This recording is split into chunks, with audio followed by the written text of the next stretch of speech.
let's talk about strategy. I want everybody in this room to think about your company.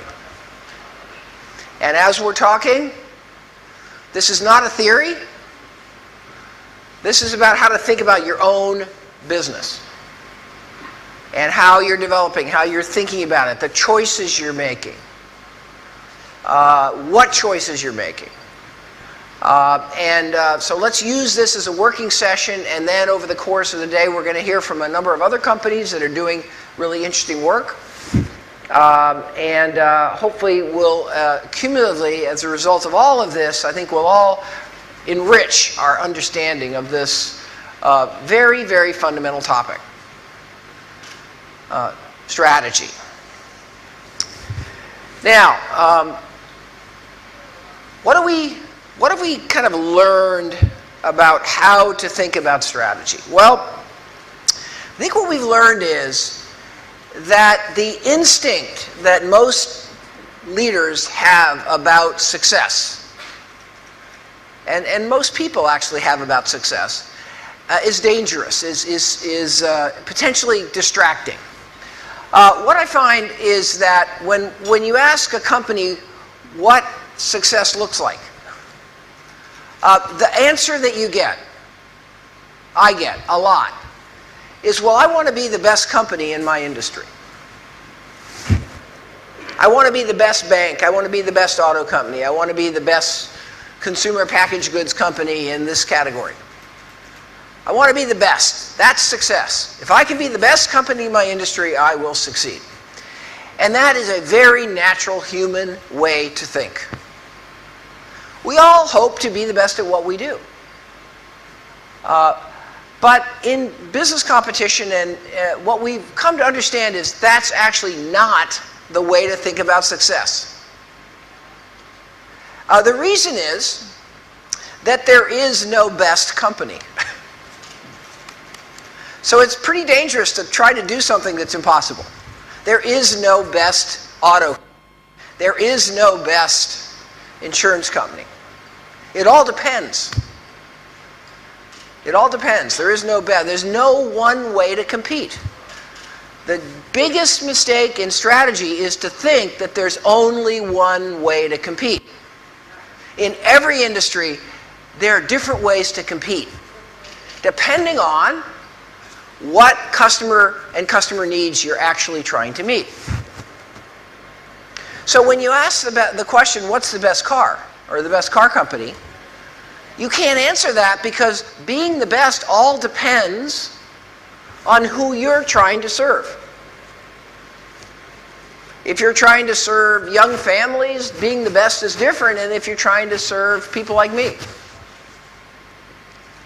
Serving people that want, luxury and performance, to be the best at that is very different than providing a very, very low cost, efficient, electric vehicle. There is no best way to compete. There are lots of good ways to compete depending on who you're trying to serve. So the number one principle of strategy is, don't think this way. Instead, what you want to think about is, how can I, in my company, be unique? How can I create unique value for the set of customers I choose to serve?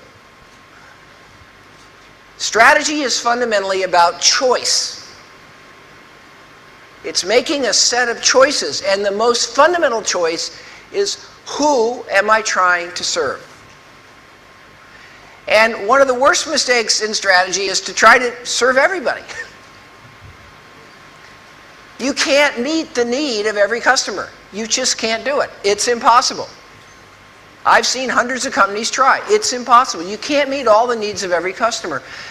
Fundamentally, if you have a strategy, you've got to decide which needs of which customers you're actually going to seek to meet. That you might be able to do if you're clear about where you're heading. Another tremendous mistake in strategy is to get into a competition with your competitors on the same thing. If your competitor is trying to be the lowest cost, it's pretty unusual to win if you then try to chase them and be low cost.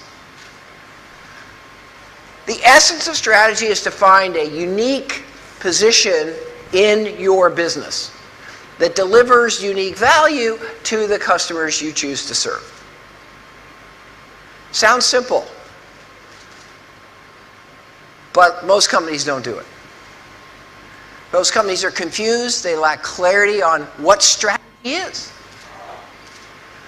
And in many companies, there is a fundamental inability to make choices, which ultimately lead to lack of success. Now, again, in a country like India, where growth has been relatively rapid, you can ride the rising tide and do okay. But I'm talking today about the companies that are going to be truly successful, not the ones that are just bumping along with the market. To be truly successful, we really need a strategy, and that strategy isn't about just being the best. Now, you know, the word strategy gets used a lot, and I always try to help companies I work with and people I work with kind of have a clear understanding of what we mean by a strategy. Here it is. Strategy is a set of choices we make, long-term choices, to distinguish ourselves from competitors. That's what it's all about. It defines how we're going to compete differently, and it also really articulates the competitive advantages that we will seek to create and use in order to win. Okay? So at a very high level, this is how I would define strategy. Again, note the word long-term. Strategy is about long-term. It's not about tomorrow and the next day. It's about the long term, because strategy takes a long time to put in place and implement. Strategy is about distinguishing yourself, being different. If you're doing the same thing as your competitor, you don't have a strategy. You're just trying to do the same thing better. That's what we call operational excellence. We'll talk about that in a minute. Strategy is around choices. What choices you make versus the choices that your competitors are making. Strategy then is different than just we want to be number one or number two. That's not a strategy. Wanting to grow faster is not a strategy. Those are goals, those are aspirations. The strategy is the unique position that allows you to get to whatever goal you set. We can't confuse the strategy and the goal. We can't mix them up. We have to separate the goal we're trying to achieve, and then the strategy is how we're going to get there. Strategy is not just one thing, one step. Strategy is not to go international. That's not a strategy.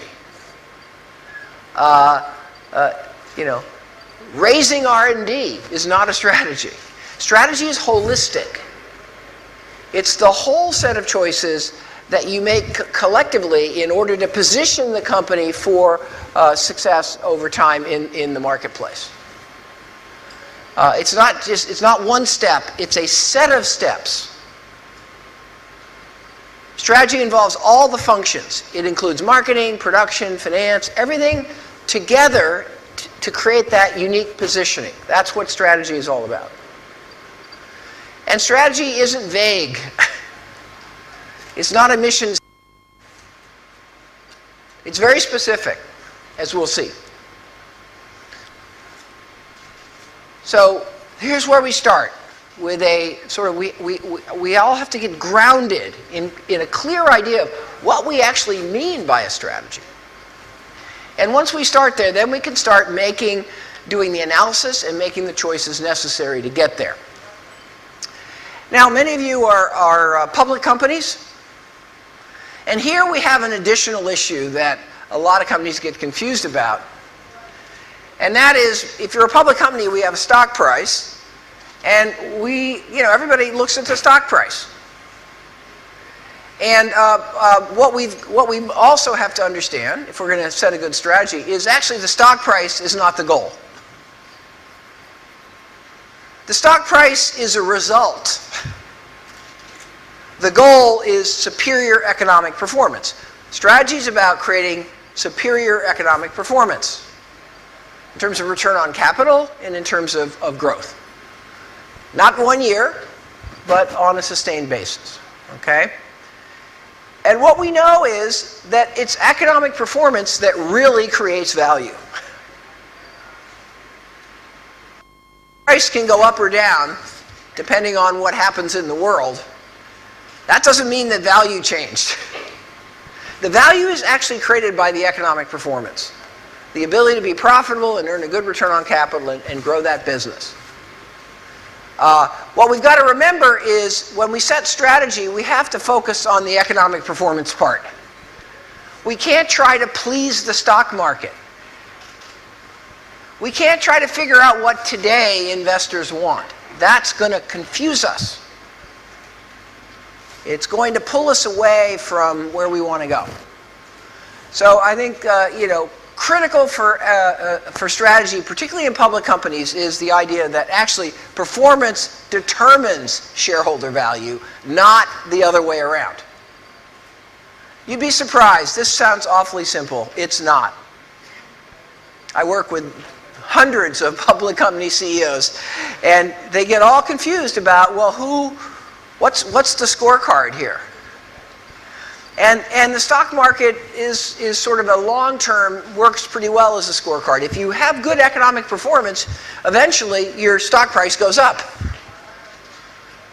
But in the short term, stock price is a lousy way of judging success. The markets can be way off. That's what we find in the studies on this question. So this is all about long-term sustained economic performance. And we have to have the courage to let the stock price take care of itself. And not try to get crazy, trying to please the analysts or deal with whatever criticism we're getting, in the stock market.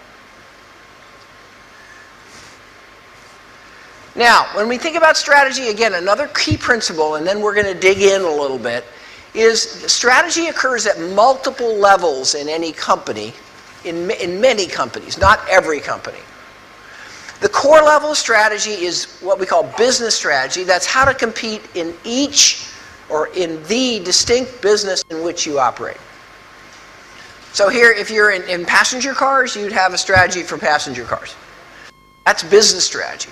But in many companies, there's another level of strategy, which is what we call corporate strategy. And that has to do with the overall strategy of the diversified or multi-business company. We got a lot of conglomerates. I don't like the word conglomerate. Conglomerate is not a strategy. We got a lot of companies, though, that are more than one business. We got to have a strategy for each one of the businesses because that's in a different market, competing in a different way to serve different customers. But we also need to think about the overall strategy of the diversified group. And that is a very different animal. And there's a new set of principles or a different set of principles for thinking about that. Again, I find a lot of confusion. A lot of companies mix these up together. Corporate and business get mixed up. That's a mistake. We've got to keep these levels separately, and we'll talk about these briefly as we have time. Now let's talk about business unit strategy, and I'll go quite quickly because, again, I'm hopeful that most of you are pretty well grounded in the key ideas here. So what we understand is in a business, a particular business, the drivers of success and the key elements of strategy have to do with the industry itself, the business itself, and the position we choose to occupy in that business. Strategy is both together. Okay? What we understand is that industries are different in terms of the nature of competition. And we got to understand our industry. We got to understand how it's competition is evolving, where it's heading, and what kind of competitive dynamics are we going to have to contend with. We've got to understand that business by business. And then, of course, we have to make those choices about where we're going to compete. But one of the things I find over and over again is often the health of your industry is just as important as how good a position you have. If you're in an industry that's in trouble, that's failing, you may have a great position, but that's not very valuable. So we got to learn to worry about our industry too. We have to help our industry thrive, not just focus only on our own position. Again, these are things that we've learned from many, many, many examples. In terms of industry analysis, hopefully everybody finds this familiar. After 20 or 25 years of work, we have overwhelming evidence that really industry competition is driven by these competitive forces that we introduced many years ago now. Those competitive forces collectively drive the fundamental attractiveness of the industry, the average profitability of the industry. Here's a simple example in the heavy truck industry in our country. Very difficult industry. If you look at this industry, you see a lot of competitive forces that are challenging. We have a lot of vicious competition on price among the truck manufacturers. We have high regulatory standards which are pushing up their cost to meet those standards, but it's very hard to pass those costs on to the customer because the customer is consolidating into larger and larger fleets and leasing companies that have a lot of bargaining power in order to push down the price. So the combination of rising regulatory costs and a powerful customer is squeezing the truck manufacturers. We see that to make heavy trucks, you make some of the parts in-house. Some companies make more, some companies make less, but you're also having to source things like engines and drivetrain components, axles and things like that. And many of the suppliers of those components that you're buying have very strong brands. And in fact, the trucking company specifies the brand of the parts that they want on the truck. They want a Cummins engine, for example. So you're buying from suppliers who have a lot of clout because they have their own relationship with the end customer. So that squeezes the truck companies, the truck manufacturers in the middle. This is in North America primarily, but the same basic structure exists in many other parts of the world. It actually isn't that hard to enter the industry. Threat of entry and entry barriers are a key part of industry analysis. It's actually harder to get the dealer network than it is to actually get the parts and assemble the truck. And then, of course, trucks are always competing with substitutes. Substitutes, again, all of us hopefully understand what a substitute is. A substitute is a different way of meeting the need that's not the same as your product, but meets the same need that your product does. So if you're a truck manufacturer, the customer doesn't need a truck if they're going to use the railroad, or if they're going to use water transportation. So particularly, as railroads have been a real tough competitor for trucks over the years. Okay, so this is a classic example of industry analysis. It's something that is timeless. Always, every single time you think about strategy, you have to have a systematic, rigorous understanding of your industry and what are the competitive drivers and how are they changing. Are they getting worse? Are they getting better? Where's the new competitive force coming from? that you're going to have to deal with if you're going to win in that particular industry. Here's another example of an industry, industrial gases.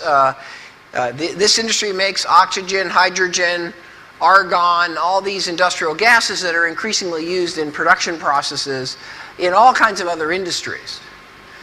And your first look at this industry says, oh my God, this is a pretty tough industry. Because I'm selling industrial gases that are commodities. Hydrogen is hydrogen. How can I ever make money just selling a commodity gas? Particularly when I'm selling to a lot of customers who often have bargaining power. They're big manufacturing companies. Industrial gases are made with feedstocks like petrochemicals, and I have no control over the price of the feedstock. So if the feedstock price goes up, I'm in trouble if I'm selling a commodity gas.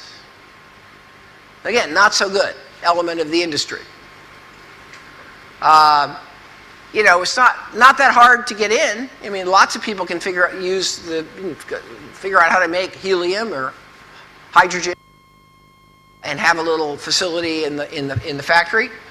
And many of the customers decide, well, this is not something I want to buy. I want to make my own industrial gases in-house and make them right in my factory, right on the production line. Okay? So again, here's an industry. Your first look says, not so good. I don't want to play here. That's your first instinct. But again, what we learn about industry analysis is we've got to be sophisticated. We can't just take the superficial look at the industry. We've got to dig down a little bit. And if we dig down in this industry, what we've learned is actually it's quite an exciting and interesting industry. In fact, the companies in this industry have done very well. And the reason is that if the superficial look doesn't really get at the true industry structure. So just an example is probably the most interesting thing about the industry is that the costs of transportation are very high. To move gas from your plant to your customer takes a big truck. It's very expensive to ship.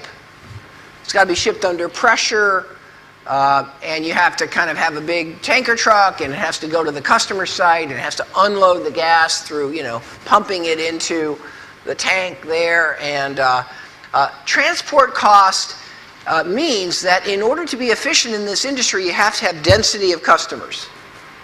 So if you have only one customer in Mumbai, and you have to drive all the way to Mumbai for one customer, and spend all that money to drive that truck full of helium here, and you get to offload a little bit for one customer, your costs are going to be very high.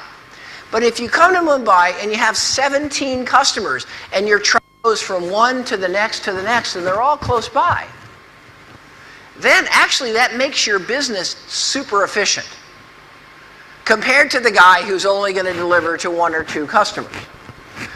Transportation costs take a very superficially lousy industry and make it into a very attractive industry. Because all of a sudden, if you have a dense group of customers in a given market, it's almost impossible for your competitor to attack you.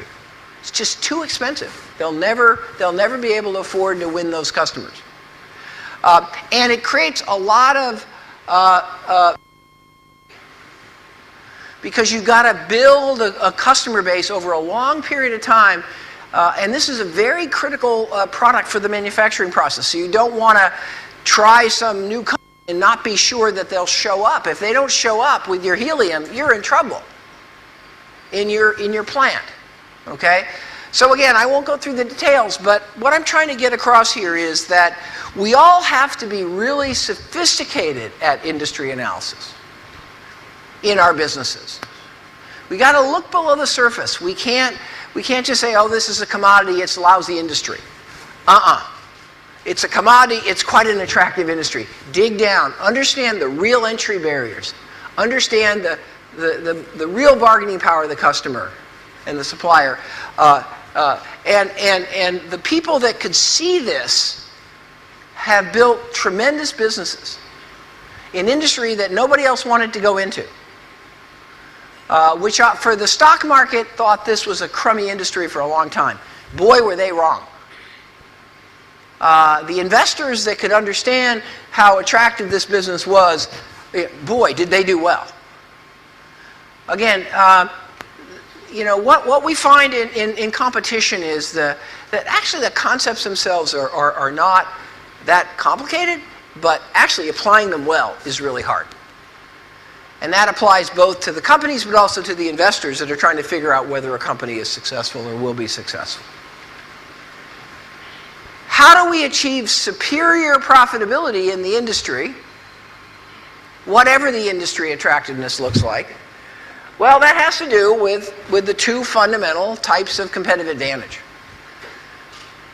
And this never changes and never will change. There's only two ways to get an advantage. One is to differentiate yourself, do something better, customer will pay you more for it.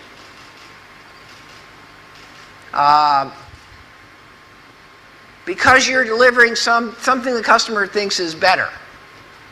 It could be design, it could be image, it could be functionality, it could be service, it could be almost anything. But, competitive advantage number one is differentiating and getting a higher price. And if you're differentiating, you better get a higher price. Because if you're not getting a higher price, then you have to, are we really differentiating? If nobody's willing to pay us extra, are we really better? And that's a kind of a tough, honest question we have to ask ourselves. The other kind of competitive advantage is lower cost. If we can actually do something cheaper and more efficiently, and that's not just luck, that's not just, we bought a lower cost parts this week. But if we can find a way of structurally being lower cost because we've redesigned the way we do things, that's the other kind of competitive advantage. And really the broadest thinking about strategy starts with, okay, which path are we on? Are we on a path to differentiate? Are we on a path to be the lowest cost? Those are both good paths, depending on the circumstances. But we got to usually decide which path we're going to be on, because if we're going to really differentiate and have better quality and better service and better educated sales force, it's going to be hard to at the same time be lower cost. That's what we've learned. So we've got to figure out what path we're on. And then we have to turn it into a strategy using the value chain. And again, I hope everybody here is familiar with that concept. It's quite embedded now in management thinking. The value chain says, for any business, there's a whole set of things that we have to do in order to conduct that business. Logistical things, operating things, which could be manufacturing, marketing, sales, service, supply chain, technology development. You see this, and this idea called the value chain is a way of mapping what operation in this industry looks like. And this slide is just an example in the telecom, in the mobile communication business. So a Sprint or an AT&T in our country, here's the value chain in that business. So you can see, if you go back, this is sort of a general set of titles, but this says, okay, now in mobile phones, we don't say we have to talk about device coverage. What set of mobile phone types do we support in our network? And then there's we got to have a network. We got to operate the network and make that network efficient so you get the bars and you don't lose your service and you can hear and so forth. And then we got to figure out how to price. Pricing is very complicated in mobile phones. All kinds of special deals, prepaid, postpaid. So there's a lot of choices and activity there. Bill processing, there's a lot of marketing, promotion, PR, after-sales support, and so forth. So every business has a value chain. Every one of your businesses has a value chain. And if you're going to be disciplined and rigorous about strategy, you've got to really lay out what that value chain is. Because strategy is fundamentally the set of choices you make across the value chain. So, what kind of network am I going to operate? What's my pricing approach? How am I going to distinguish myself from a competitor? What tools am I going to use for marketing? Am I going to have a lot of physical locations and stores, or I'm going to use primarily advertising? What am I going to do to market my service versus the other guy, and so forth and so on? Strategy isn't sort of any esoteric thing. It's simply a set of choices about how we are going to operate the business, including choices about the technology we're going to sell, the function of our product, the features of our product, the technology of our product. A good strategy is one where there's clarity on the choices we're really making. And there's enough things that we're doing differently that we can get a competitive advantage. So let's talk a little bit more about that. The first kind of key idea here in going from kind of a value chain to strategy is the notion of operational effectiveness versus strategic position. This is an idea that I didn't have when I first published my first books in this field. I was thinking mostly about strategy, but I didn't really make the distinction that there's a lot that a company does that isn't strategy. There's a lot of best practice. If we're going to be in the auto industry, there's a lot of things we have to do just to be a good auto company. We have to buy the right kind of machines for our factory. We have to have a decent dealer network. We have to, learn how to execute good advertising. There's a lot of best practice in every industry. And what we've learned is if you're not using best practice, you're going to lose, no matter what your strategy is. If you're not buying the latest manufacturing equipment, your competitors are going to win. You're going to give up too much cost and quality through that. So what we have to understand is in any company we have two jobs. One is we got to implement all the best practices that we can find. If we see somebody doing a better approach to customer care, we better look hard at that and make sure that we're at least at some threshold level of best practice. That's operational effectiveness. But operational effectiveness is not strategy. Operational effectiveness is doing the same things as your competitor better and better and better. It's raising the bar on the same things as all your competitors are doing. Your competitors have a factory, they have machines. If you buy the newest machines first, then you'll have an advantage. You'll be operationally better than them until they buy the machines. But that's not strategy.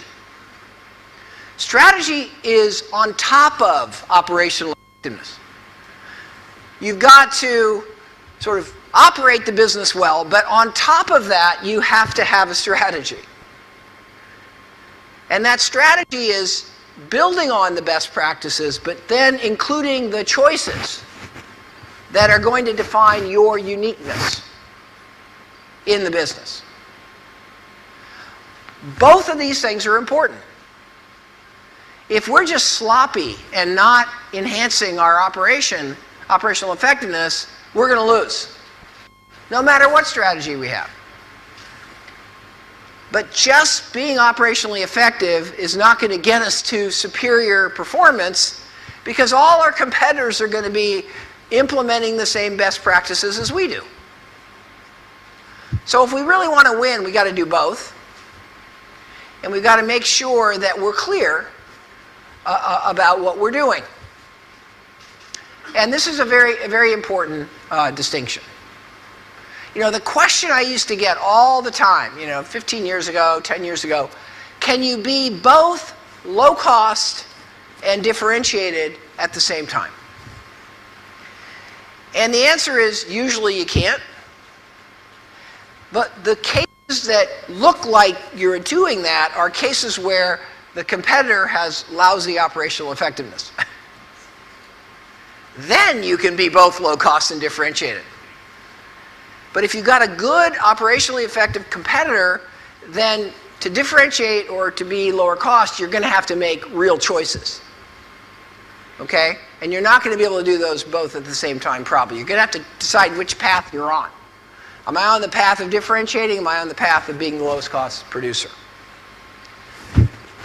To have a successful strategy, we've come to understand that the process involves, these basic conditions. Number one, to have a truly successful strategy, we have to define a unique value proposition. We can't just be trying to do the same thing as our competitors are trying to do. We have to be doing something unique, and that involves serving a different set of customers. We're going after the large industrials. Our competitors are going after the medium-sized, smaller companies. That's one part of the value proposition. What customers are we actually trying to serve? Again, so many companies, the customers they have, they sort of got by luck. But one of the most important ideas and strategies, you've got to choose your customers. You actually have to choose who you want your customers to be. And if you choose, I want all customers, I want to serve every single customer, that's usually not a good choice.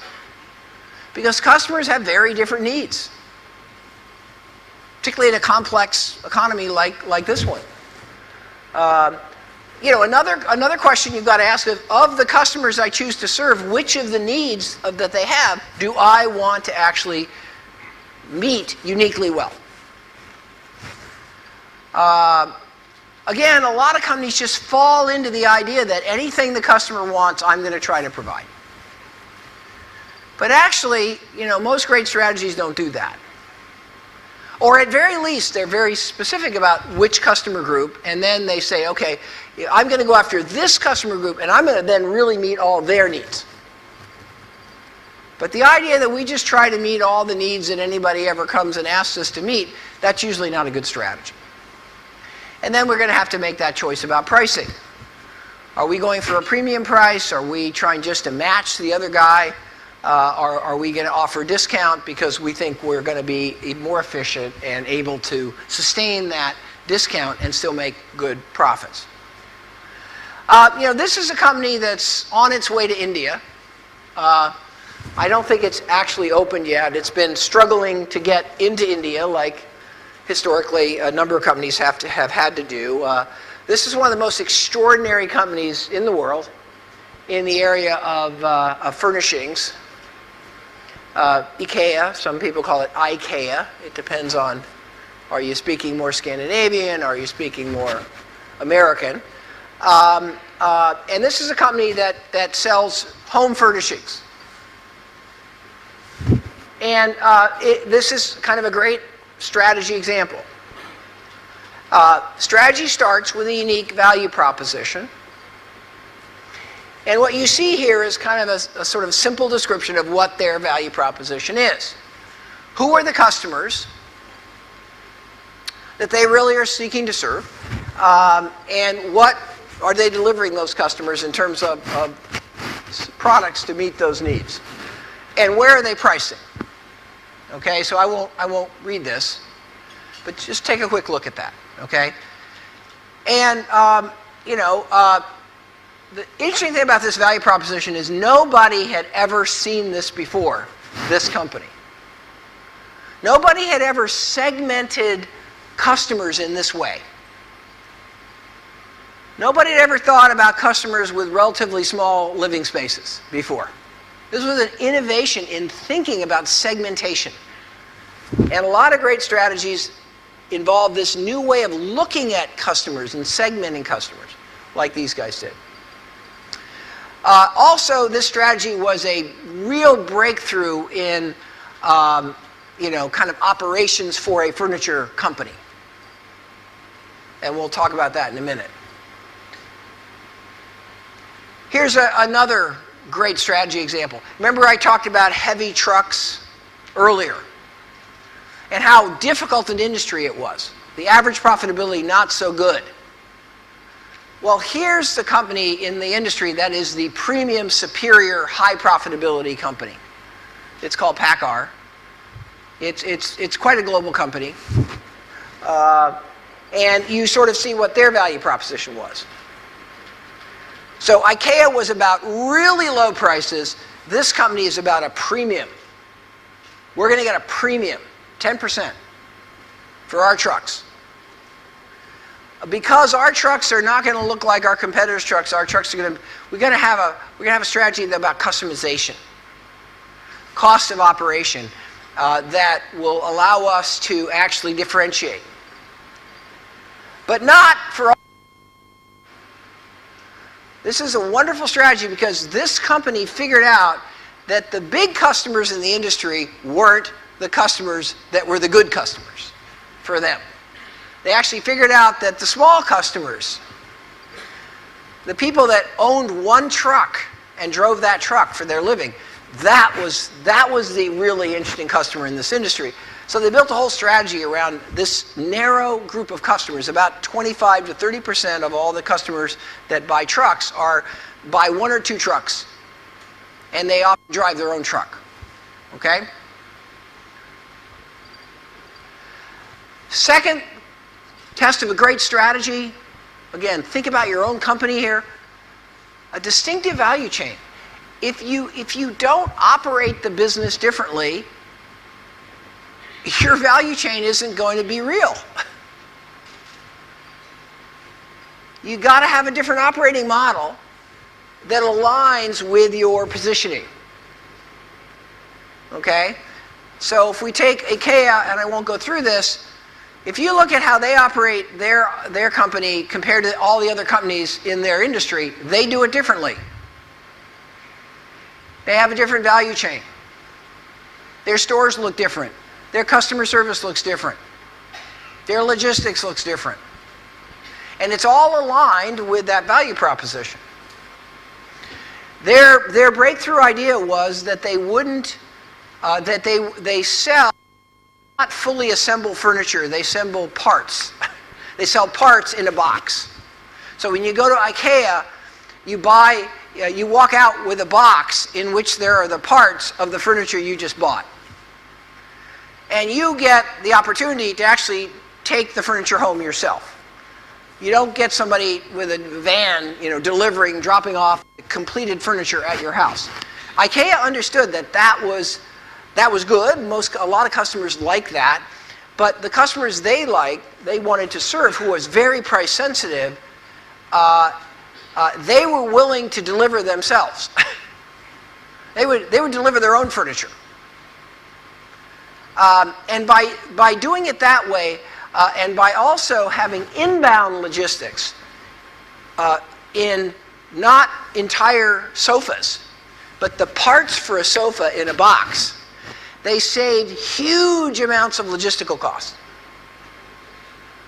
And they took that savings and they passed it on to the customer in terms of a much lower price.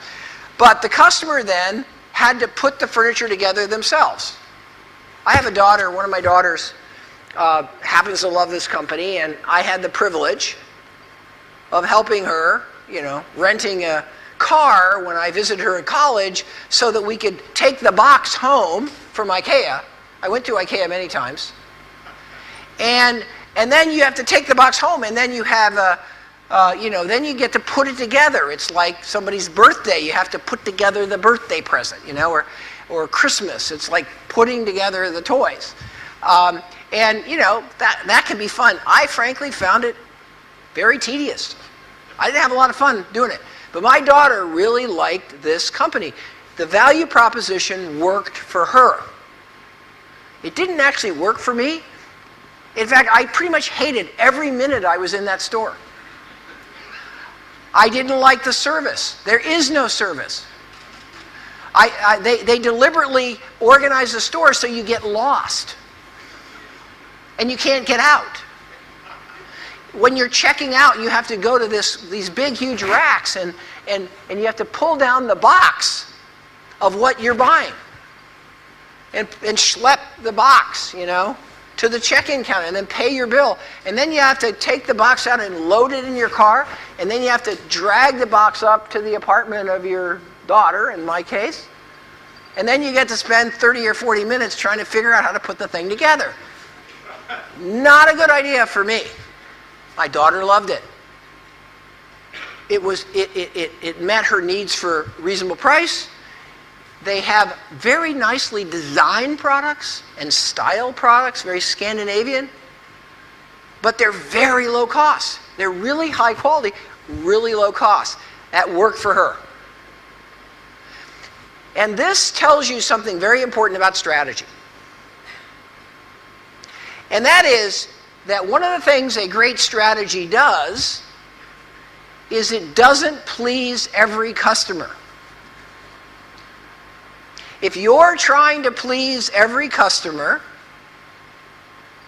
you don't have a strategy. A good strategy makes some customers unhappy.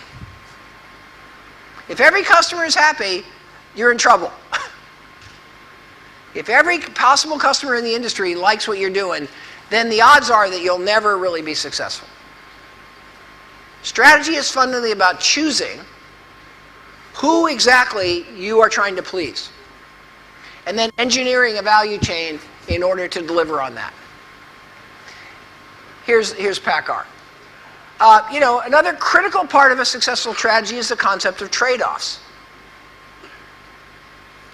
A trade-off is where, in order to deliver one benefit, you give up on another benefit.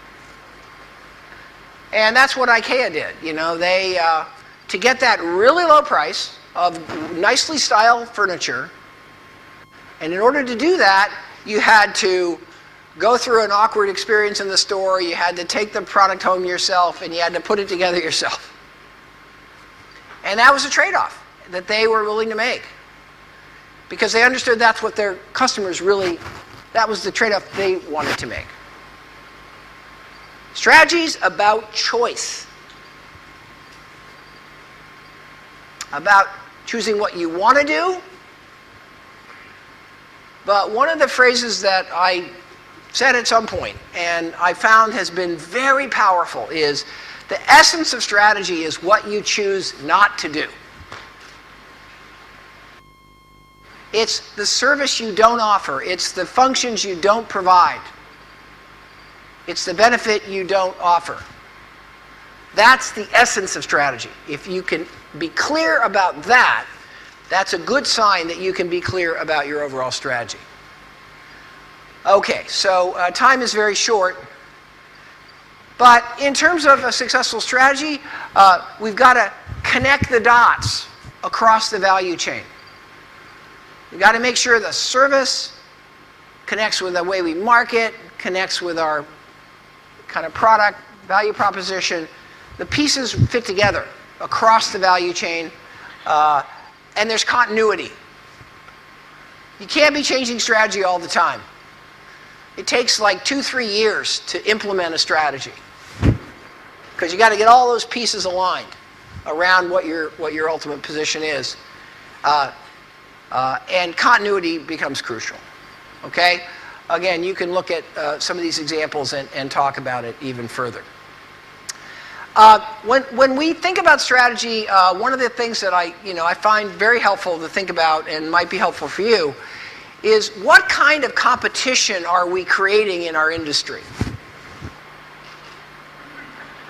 And the wrong answer is we're creating a zero-sum competition. We're all doing the same thing, beating each other up on price. That's not the competition we want. What we want to create is really more of a positive-sum competition where we all have a different strategy. We're all trying to do something a little bit different. We're serving different customers. We're trying to meet different needs. That's the kind of competition we want. That's the competition where actually the whole industry can be more attractive and competitors can do well. In terms of corporate strategy, again, I've already covered the idea that there's multiple levels. If you're in a very large group, there might be a third level. There might be groups of businesses clumped together because the whole company has so many businesses that to manage it, you've got to clump it into groups. So there might be a level of group strategy. What are the key questions of corporate level strategy? First of all, understanding what different businesses you're in becomes really critical. Because you need a strategy for each distinct business. And sometimes companies get confused. In fact, what I find is usually you think of your business too broadly. And you don't realize that actually the truck industry is not one industry. There's heavy trucks and light trucks, and those are totally different businesses. So, key question for corporate strategy is sorting out what the different businesses are. Do we have the right portfolio? Is each business attractive in and of itself? And then are we the best owner for the business? Does the business reinforce each other? Do we have synergy? Is there a logic for how the businesses fit together? And so on. Okay, these are the key questions of corporate level strategy. It's a different animal. It builds on business strategy, but it's different. Ultimately, in corporate strategy, we're trying to create synergies across businesses. If there's no synergies, we're probably better off, selling it.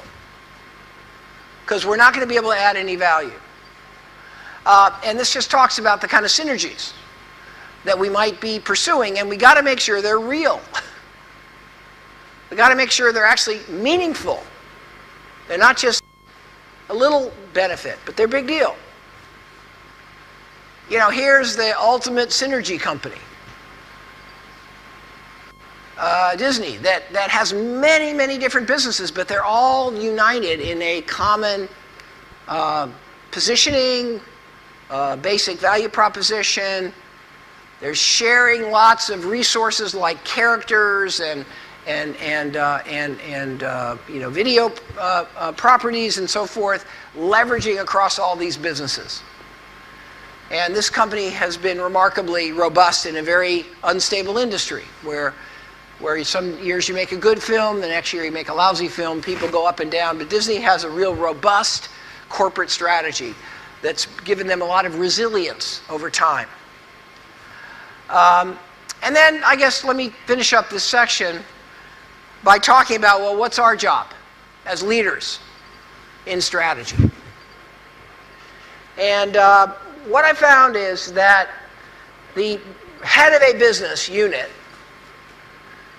and the CEO of the overall corporation, ultimately, you have to be the chief strategist.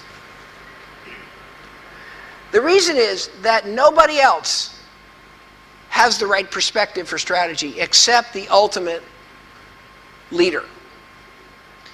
Everybody down in the organization is thinking about their part of the company, their business, their function, the marketing department, the production department, the R&D. The only person that really has the true strategy perspective is the person that's actually running the overall business. So you've got to use your people to get information. You've got to make it a team process, but ultimately you have to decide. Strategy can't be a popularity contest where everybody gets a vote. Because essence of strategy is about choices. And we got to make one clear set of choices. We can't have sort of, oh, well, we'll do this, and we'll do this, and we'll do this, and we'll do this. Oh, yes, marketing, I know you want to do this. We'll do a little bit of that, too. You end up in, you're not going to do well. You're not going to have a strategy. You, as the CEO, got to make sure that you have a great strategy process. You got to make sure that, first of all, you've got the right business units organized, and you got a great team working on a strategy for each of those business units. You got to make sure they're answering the right questions. You shouldn't ask the question of how much is the industry going to grow for the next 10 years and think that's the key question. That's one of other key questions every strategy has to address. The industry, where do we stand today? How would we benchmark our performance across the value chain? Who are our key competitors? How are they doing? Where do they stand? What do their value chains look like? There's a lot of key questions in a good strategy, and the only person who's going to make sure you have the right questions is you. Because you're the person that's actually in charge of pulling it together and making the choices at the end of the day. You got to make sure the right are involved in the strategy process. That's your job as a leader. And what we know is strategy has to be done collectively by the multifunctional team. We create strategy to each functional department and let them do the production strategy and the marketing strategy and the service strategy. That never works. We got to get those people together doing the strategy together, because all those pieces have to fit together. There's no such good marketing. There's only good marketing for a particular strategy. So we can't let the marketing guys go running off and do good marketing. We've got to put their role in the context of the overall positioning we're trying to achieve in the market. That's what great strategy is all about. And guess whose job it is to make sure that happens? You. The person who has the overall holistic perspective of the business. Your board of directors, we found, you need to let your board of directors see the strategy before they have to approve it. Board of directors want to participate in the process. Now, it's not their job to develop the strategy, but they're usually smart people, and it's very helpful to get their input. And then you can come back to them with what you want them to approve. And as long as they've been part of the process and felt like they got some ownership in the process, they're going to be really comfortable. But if you just show up one day and say, here's my strategy, everybody vote yes, then you're going to erode your capital with the board. And you're going to need the board to support you, because every company has ups and downs. And you need the board to be there and understand where you're doing and how you're doing it, and so that when things go wrong, they don't panic. And if the stock price goes down, they don't freak out. A great strategy needs the commitment of the board, the awareness of the board, the understanding of the board, and so how to bring them into the process without them thinking they do it. That's your job as a leader. And depending on your company and how serious your issues are, you've got to calibrate how much you want to play directly in the process versus sort of oversee the process, and that really depends on the situation. If you got a real turnaround, you're going to have to lead the whole process. If you've come in a really bad situation, you're just going to have to lead the whole thing. Don't delegate it to strategic planning. If you're in a pretty stable company and you got a good team, then your job is really to set the right process up and then check in and see how they're doing. One of the things we've learned, I've done a lot, I've trained now probably 350 of the top CEOs in the world. They come to Harvard for a boot camp. We call it the New CEO Workshop. And when a CEO gets appointed, we invite them, and we have about a dozen, 2 or 3 times a year, come together as a group, and we go through, okay, what do you have to do to be a successful CEO? And we know a lot about that. And we go through that process. And one of the things we do in that workshop is we talk a lot about why a great leader doesn't want to have to reject the work of his team or her team. And the worst thing you want to have to reject is the strategic plan. People do a lot of work, they think very hard, they get themselves all excited, and they come together with a great plan, and they present it to you. The worst thing that you have to do is say no. Because if you reject that plan, first of all, it's a reflection that you created a lousy process. The wrong people, the wrong questions. It's also a sign that you didn't check in to see if they were moving in the right direction. You want to make sure that they're thinking the right way, they're on the right path.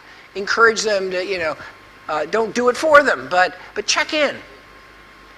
What you want to do in a strategy process is you want to be really happy and say, that's a great work, that's great work. And then you're going to motivate your team to really be responsible and to really move the business forward. But if you reject their strategy because you didn't really pay much attention to what they were doing and you're just having the meeting, at the end of 6 months, then what's going to happen? You're going to have to do it. Everyone of your team is always going to want you to approve anything before they do too much work on it. They're going to create dependence on you as the leader. So, as a leader, one of your most critical jobs is to essentially create the right processes to allow your team to succeed. And check in. So that if people get off on the wrong track that you're not comfortable with, you don't have to reject their work at the end. What you want to do as a CEO is you want to celebrate the work of your team. You want to celebrate the strategy that they've come up with, that you're comfortable with because you were there and you orchestrated the process and you checked in and you gave feedback and the group learned and here we are with something great. That's what strategic leadership is all about at your level. The people, most of you in this room, are at that level. Okay?